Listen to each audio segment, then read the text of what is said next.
आज रत्नागिरी शहरामध्ये नाही संपूर्ण महाराष्ट्रामध्ये पाण्याची समस्या एवढी गंभीर झालेली आहे। आज काय रत्नागिरीत झालेली नाही, पण ही गंभीर परिस्थिती जी झाली त्याला कारण आपले कर्मचारी आहेत। आपल्याकडे 6-7 वर्षापूर्वी वर्क ऑर्डर देऊन झालीत, त्यासाठी लागणारी यंत्रसामुग्री त्या ठिकाणी होती, पाईपलाईन होती, सगळे होता, स्टाफ होता। पण जर जॅकवेल तर फिल्टर हाऊस जर ही पाईपलाईन परिपूर्ण जर आपण घातली असती तर लास्टचा टप्पा जो पाण्याचा आहे, आज आपण पाणी पंपिंग करून घेतोय, जर ती वाहिनी जर आपण जोडली असती तर प्रायोरिटीने ग्रॅव्हिटीने पाणी त्या ठिकाणी शील धरणामध्ये जिथे आपण फिल्टर हाऊसला जे जॅकवेलचे ते पाणी साठा करतो तिथे चांगल्या प्रकारचा आला असता, जेणेकरून अजून जरी 15 दिवस पाऊस लांबलेला गेला असता त्या रत्नागिरी शहरातल्याला थोडं ना थोडंफार पाणी मिळालं असतं। आज जर तुम्ही तिथला सर्वे करा, तुम्हाला घरातले कुटुंब डेंगून हे आज आपल्याकडे स्टाफ आहे, आपल्याकडे बजेटला मध्ये आपण नोकमध्ये आम्ही सगळे होतो तेव्हा आपण पहिली नियोजनची बैठक घेत होतो 2 महिन्यापूर्वी की पावसाळा येण्यापूर्वी टोटल शहरातले नाले साफ झाले पाहिजेत। ही परिस्थिती आज आम्हाला काय येण्याची वेळ आली की तुमच्यासारखा सक्षम अधिकारी असते वेळी जर आम्हाला शिवसेना उद्धव बाळासाहेब ठाकरे असतील की आमचे सगळे राष्ट्रवादी काँग्रेस हे सगळे आघाडीच्या पदाधिकाऱ्यांना कार्यकर्त्यांची येण्याची वेळ जी आली त्याला कारणच आहे। शिवसाहेब तर आज एक तुम्हाला उदाहरण देतो, तुम्ही फोन लावून बघा, प्रोफेसर आहेत कुलकर्णी म्हणून अभ्युदयनगरचे, खासदार साहेबांच्या ऑफिसच्या समोर पलीकडे अपोजिट, त्यांच्या घरामध्ये 4 माणसं लोटलीकर हॉस्पिटलला ऍडमिट आहेत। त्यांनी मला वाटतं तुमच्याकडे अर्ज दिलाय की फवारणी करावी म्हणून, ती कालपर्यंत फवारणी झाली नाही। मी रात्री मगदुमला आणि कांबळेला फोन केला तेव्हा आता सकाळी फवारणी झाल्यानंतर मला त्या कुलकर्णी साहेबांचा फोन आला की फवारणी झाली। ही शहरामध्ये अशी परिस्थिती आहे, मी आरोप करत नाही, कोणत्या तरी नगरसेवक असतील, काही सत्ताधाऱ्यांचे कार्यकर्ते असतील, यांच्या म्हणण्यानुसारच आहेत, बरोबर आहे। हा गंभीर आरोप आम्ही आघाडीचा म्हणून मी तुमच्याकडे करतोय। ह्याच्यामध्ये तुम्ही जातींच्या लक्षामध्ये जर पाऊस नाही पडला तर ह्या पाण्याचं नियोजन कसं करणार?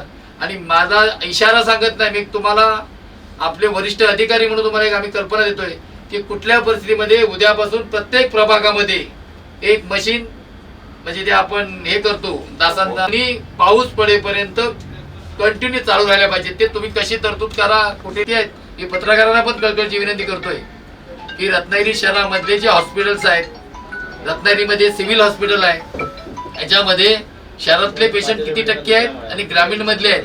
माझ्या अंदाजाने ग्रामीण मधला 10% पेशंट नाही डेंग्यूचा, पण रत्नागिरी आता जे ऍडमिट झालेले पेशंट आहेत हे 90% रत्नागिरी शहरामधले आहे। ह्याचं महत्वाचं कारण आहे की आपल्याकडे फवारणी केली जात नाही। मी तर आता बघतोय दररोज ते संपूर्ण आम्ही आघाडीचे कार्यकर्ते रत्नागिरी नगरपालिकेचे मुख्याधिकारी म्हणजे प्रशासक यांची आज भेट घेतली।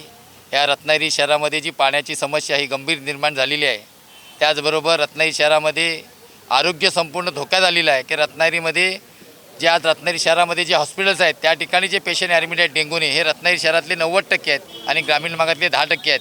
ही संपूर्ण कल्पना आम्ही आज मुख्याधिकाऱ्यांना दिलेली आहे।